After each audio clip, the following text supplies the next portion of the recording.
Everyone knows the story of Thermopylae: 300 Spartans, a million Persians, a doomed last stand against impossible odds, a heroic defeat that ended in annihilation. Except almost all of that is wrong.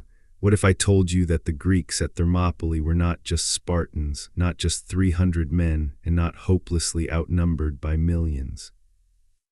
What if I told you that for 2 full days, a relatively small Greek force didn't merely resist the Persian army, but systematically shattered its attacks, inflicted devastating losses, and forced the most powerful empire on earth into a strategic dilemma?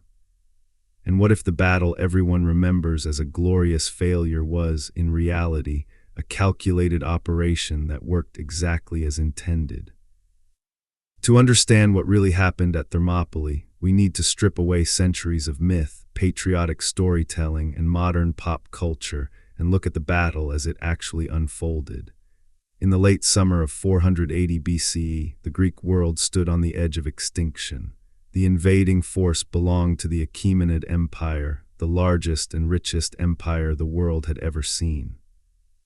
Stretching from the Indus Valley to the Aegean Sea, Persia commanded enormous manpower, vast resources, and decades of military experience suppressing revolts and conquering rival kingdoms.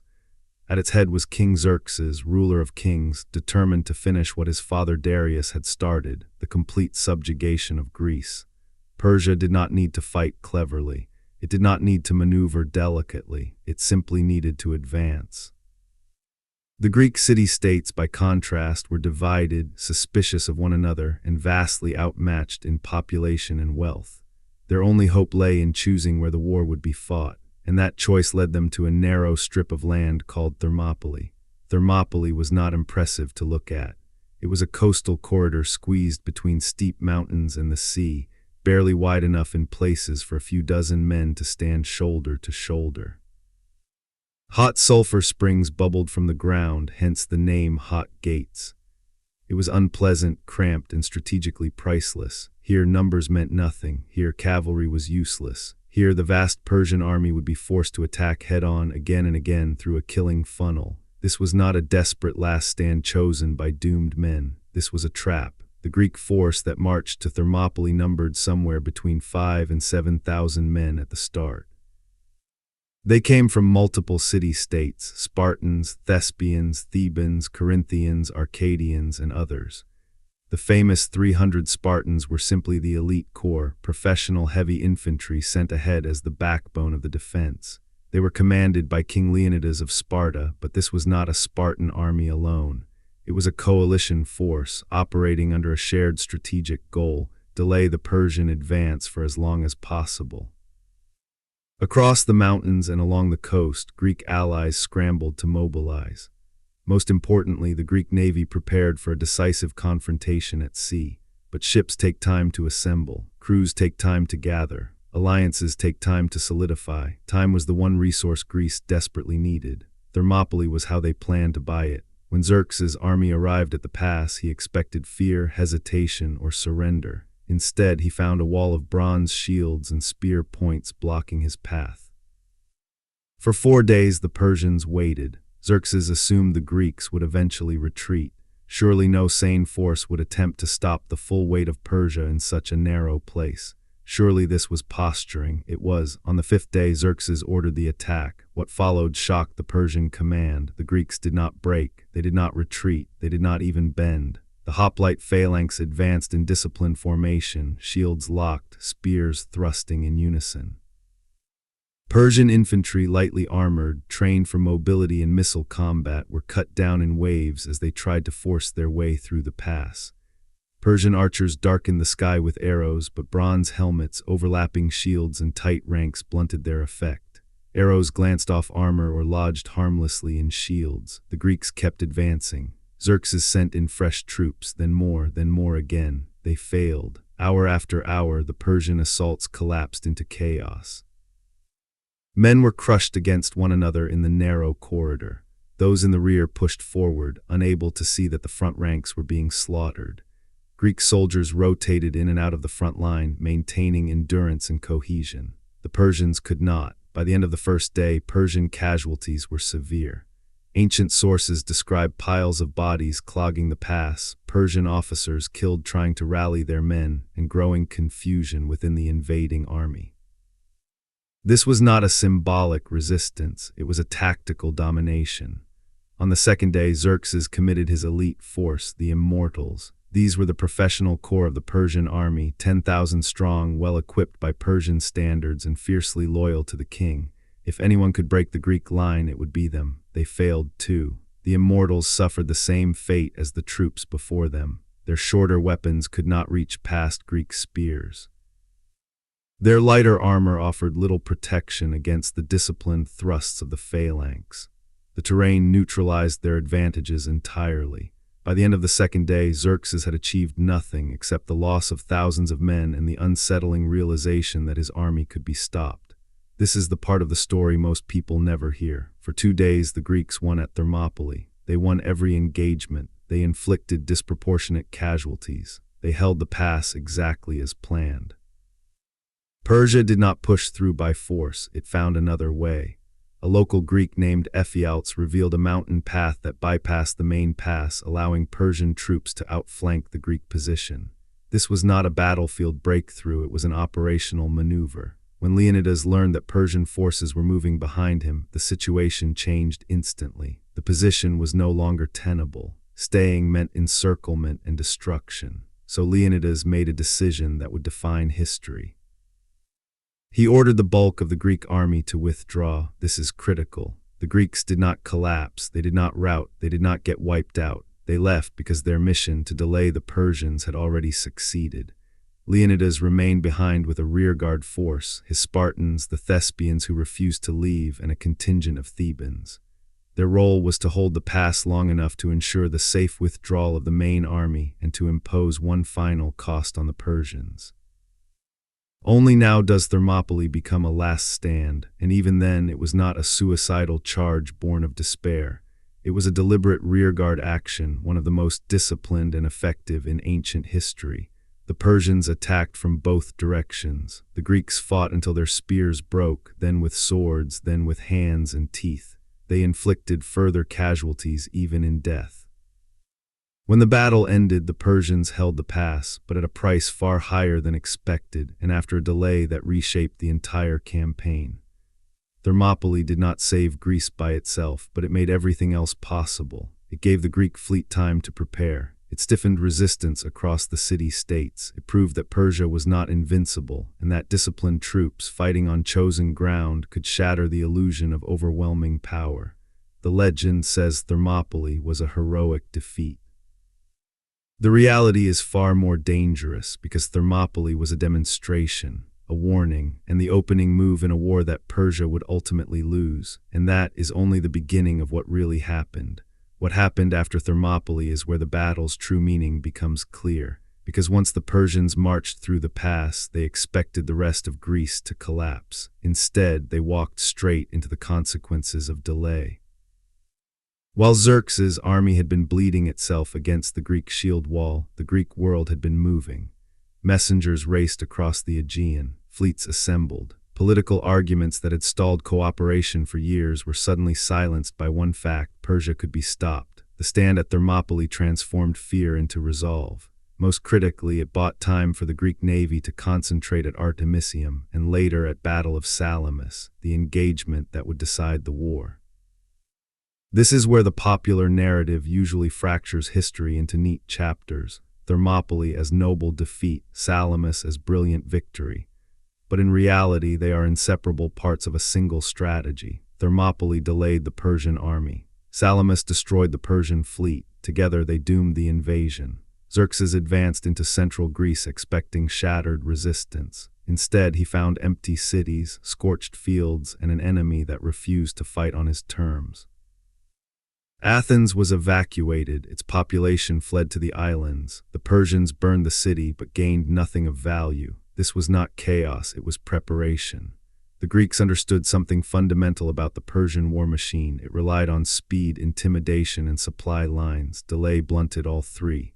The longer the Persians stayed in Greece, the more vulnerable they became, and Xerxes knew it. This is why Salamis happened when it did. This is why Xerxes was pressured into a naval engagement he did not want, and this is why Thermopylae mattered far beyond its body count. But to truly understand how radical Thermopylae was, we need to confront the myths that still dominate the story. First, the numbers. Ancient writers loved exaggeration. Claims of millions of Persian troops were propaganda, not reality. Modern estimates suggest Xerxes' fighting force numbered somewhere between 70,000 and perhaps 100,000 combat troops, not counting support personnel. Still enormous, still overwhelming, but not supernatural, and crucially not deployable all at once in a mountain pass. The Greeks did not face 40,000 men charging simultaneously. They faced rotating assaults, constrained by terrain, exhausted by repeated failures. Thermopylae turned Persian scale into Persian weakness. Second, the idea of Spartan superiority. The Spartans were elite soldiers, yes, but they did not win alone. The phalanx worked because Greek hoplites across city-states trained and fought in the same way. Thespians, Corinthians, and others stood and died beside Spartans with equal discipline. Thermopylae was not a Spartan miracle. It was a Greek system functioning at its peak. Third, the notion that the final stand was inevitable. It wasn't. Leonidas could have withdrawn completely. He chose not to, not because he sought martyrdom, but because military necessity demanded a rearguard. This was a calculated sacrifice, not blind heroism. The Spartans did not go to die, they stayed to finish the mission, and that distinction matters, because when we frame Thermopylae as a doomed gesture, we misunderstand Greek strategy entirely. The Greeks were not reacting to Persia, they were shaping the war. They chose the terrain, they chose the timing, they chose when to fight and when to withdraw. That is why Thermopylae belongs not in the category of beautiful defeats, but among history's most effective delaying actions. Consider what would have happened without it. Without Thermopylae, the Persian army surges south unopposed. Greek naval forces are scattered, unprepared, and likely destroyed piecemeal. The fragile alliance fractures. City-states negotiate separately with Persia, as many had already done. No Salamis, no Plataea, no Greek victory. Thermopylae was the hinge on which all of that turned, and yet the Persians themselves misunderstood what had happened. Xerxes believed he had won. The pass was open. The road south lay clear. He had punished defiance with fire and steel. From his perspective, Greece was already beaten. It just hadn't realized it yet. This overconfidence would prove fatal. At Salamis, the Persian fleet was drawn into narrow waters once again, terrain that neutralized numbers and rewarded discipline. Greek triremes smashed into Persian ships, breaking cohesion, sinking vessels, and killing thousands. It was Thermopylae at sea. Same logic, same outcome, different battlefield. The Persian navy was crippled. Xerxes, fearing entrapment and rebellion elsewhere in his empire, withdrew the bulk of his forces. A year later, the remaining Persian army was destroyed at Plataea. The invasion was over. And Thermopylae, once thought a defeat, stood revealed as the opening strike in a campaign that saved Greek independence.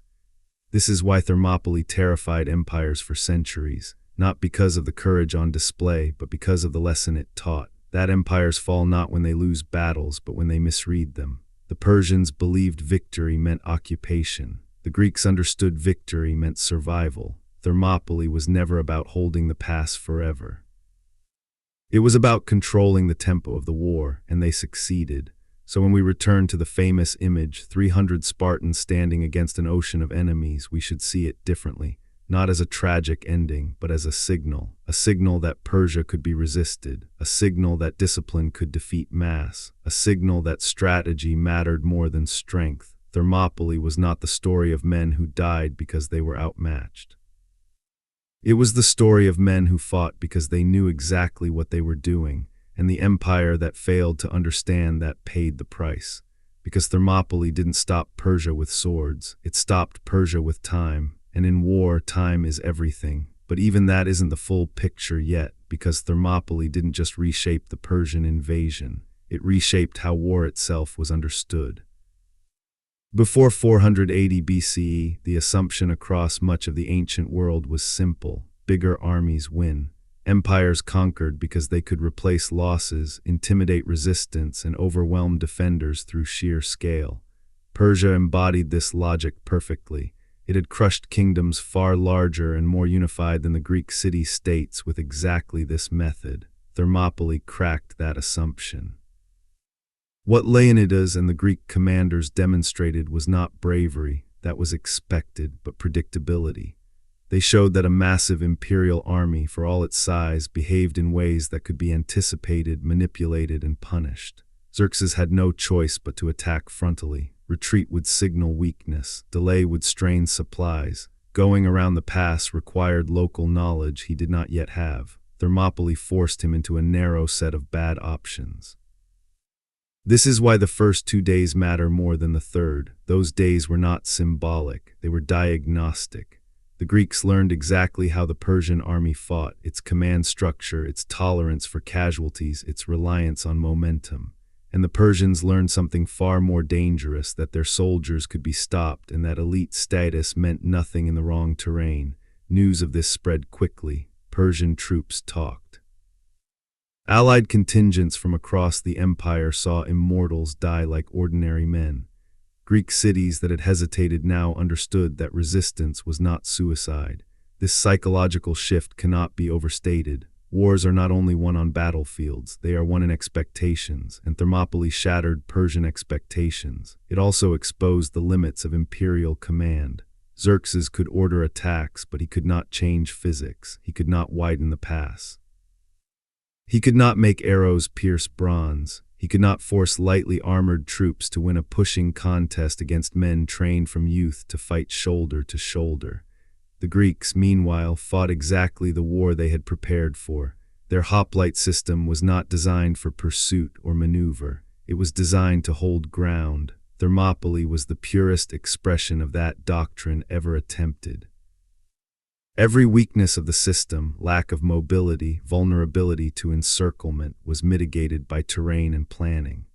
Even the betrayal that doomed the position does not negate this, because betrayal is not a battlefield failure. It is a reminder that no position, however strong, is permanent.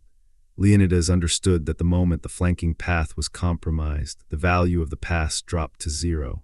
Holding it any longer would not delay the Persians meaningfully. It would only waste lives. That is why the withdrawal order was given immediately. This detail is often overlooked, but it is crucial. The Greek command reacted faster than the Persian command ever did. They adapted instantly. The Persians did not, and this pattern would repeat throughout the war. Again and again, Greek forces would fight briefly, decisively, and then disengage, while Persian commanders struggled to recalibrate plans built on overwhelming force. Thermopylae was the prototype. It also cemented a cultural memory that went far beyond the battlefield. For Sparta, the stand became a political tool, reinforcing ideals of duty and obedience. For Athens, it justified naval investment and evacuation. For smaller city-states, it validated alliance over submission. Even Persia absorbed the lesson, though too late for this campaign. After 480 BCE, Persian commanders became far more cautious in narrow terrain. They avoided passes. They relied more heavily on diplomacy, bribery, and internal division. They had learned that Greek resistance was not just emotional, it was strategic. But at Thermopylae itself, in those final hours, none of this was yet certain.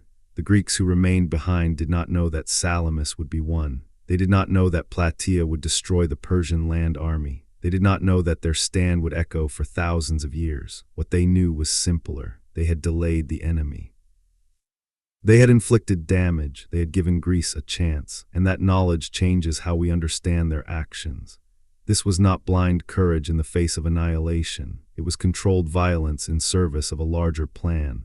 The Persians marched through the hot gates believing they had broken Greek resistance. In reality, they had only passed through the first barrier, and beyond it an entire strategy was waiting.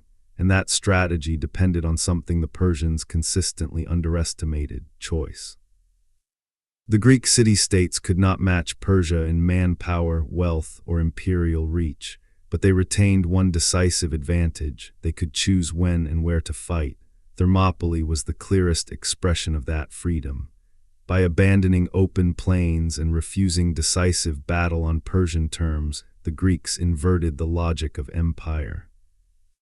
They forced Persia into a war of friction rather than conquest. a war where every mile cost time, every engagement drained morale, and every victory came slower than expected. Thermopylae was the opening act of that war. The Persians did not simply lose men there, they lost momentum, and momentum was everything. Xerxes' campaign schedule depended on speed. The invasion had to conclude before supply lines overstretched and political instability threatened the empire's western provinces. Each day at Thermopylae disrupted that timetable. Each failed assault weakened the psychological aura that made Persian armies so effective. Imperial forces relied heavily on reputation, on the belief that resistance was futile. Thermopylae contradicted that belief in the most visible way possible. Even after the pass fell, Persian officers could not ignore what they had seen. Greek soldiers did not scatter. They did not panic. They fought methodically, withdrew in order, and chose their sacrifices. That was not the behavior of a people on the brink of collapse, and so the Persian advance became cautious, slower, heavier, and more hesitant than planned. This hesitation gave the Greeks space to execute a second critical choice, abandoning land to save the fleet. Athens' evacuation was one of the most radical strategic decisions in ancient history. Entire populations were moved, temples were left undefended, and the enemy was allowed to occupy symbolic ground. This only makes sense in the shadow of Thermopylae. Without proof that Persia could be delayed and damaged, such a gamble would have been unthinkable. Thermopylae legitimized strategic sacrifice. It showed that territory could be lost without losing the war. The Persians misunderstood this completely. When they entered an empty Athens and burned it, they believed they had delivered a decisive blow. In reality, they had walked into a vacuum, one deliberately created to pull them deeper into hostile territory while the real battle assembled elsewhere. Thermopylae had taught the Greeks how to shape Persian expectations, and those expectations would soon be turned against them. But even before the climactic naval confrontation, the ripple effects of Thermopylae continued to spread. City-states that had considered Medizing, submitting to Persia, hesitated. Others quietly prepared defenses. Some sent ships instead of soldiers, understanding now that the war would not be won on land alone. This shift from isolated resistance to coordinated strategy began at Thermopylae. It was there that Greek commanders proved cooperation could work. Spartans and Athenians, long rivals, fought toward the same end. The image of unity, even under extreme pressure, mattered as much as the tactical results, and it sent a message far beyond Greece. Small states across the Aegean watched closely. If Persia could be delayed here, it could be delayed elsewhere. If an imperial army could be stalled by terrain and discipline, then empire itself was not inevitable. This is why Thermopylae haunted imperial memory, not because it was glorious, but because it was instructive. It showed that empires are strongest when their enemies fight emotionally and weakest when those enemies fight rationally. The Greeks at Thermopylae did not fight emotionally. They did not charge, panic, or overextend. They fought with discipline, restraint, and a clear understanding of when to stop. And when the moment came, they disengaged. That final withdrawal, often overshadowed by the heroics of the rearguard, is one of the most important actions of the entire campaign. It preserved Greek manpower, leadership, and cohesion. The Persian army advanced, the Greek army survived, and survival at this stage of the war was victory. Thermopylae did not end the invasion, it transformed it. From a war of annihilation into a war of attrition, from a march of intimidation into a contest of strategy, from a story of overwhelming force into one of calculated resistance, and the Persians, despite holding the pass, were now fighting a very different war than the one they had planned. By the time the dust settled, Thermopylae was already becoming something more than a battle. It was becoming a lesson. Not a lesson about sacrifice for its own sake or about dying gloriously against impossible odds, but about how wars are actually won when victory seems out of reach. The Greeks understood something that empires often forget. You don't have to defeat your enemy outright to break their campaign. You only have to disrupt their assumptions. You only have to force them into choices they didn't plan for. You only have to make power expensive. At Thermopylae, the Persians expected fear. They found discipline. They expected collapse. They found control. They expected a quick victory. They found delay, and delay changed everything. because once time slipped away from Persia, the invasion began to unravel. Supplies stretched thin, naval coordination faltered, allied contingents lost confidence, and Greek resistance, once fragmented and uncertain, hardened into something cohesive and dangerous. Thermopylae proved that the Persian army could be stalled. Salamis proved that it could be broken. Plataea proved that it could be destroyed. Together, they ended the greatest invasion the ancient world had ever seen. This is why Thermopylae deserves to be remembered not as a tragic failure, but as a strategic success. It did exactly what it was meant to do. It bought time, it shaped the battlefield, and it forced an empire to fight on terms it could not control. The men who stood in the hot gates did not die because they were overmatched. They fought because they knew that holding the line just long enough could change the course of history, and it did. If you watched this entire video, you now know the real story of Thermopylae, not the myth of hopeless resistance, but the reality of disciplined strategy, deliberate sacrifice, and calculated delay. If you enjoyed this breakdown of what really happened at Thermopylae, make sure to subscribe for more deep dives into the battles and decisions that shaped history. And let me know in the comments, do you think Thermopylae was a victory, a defeat, or something more complicated? Thanks for watching.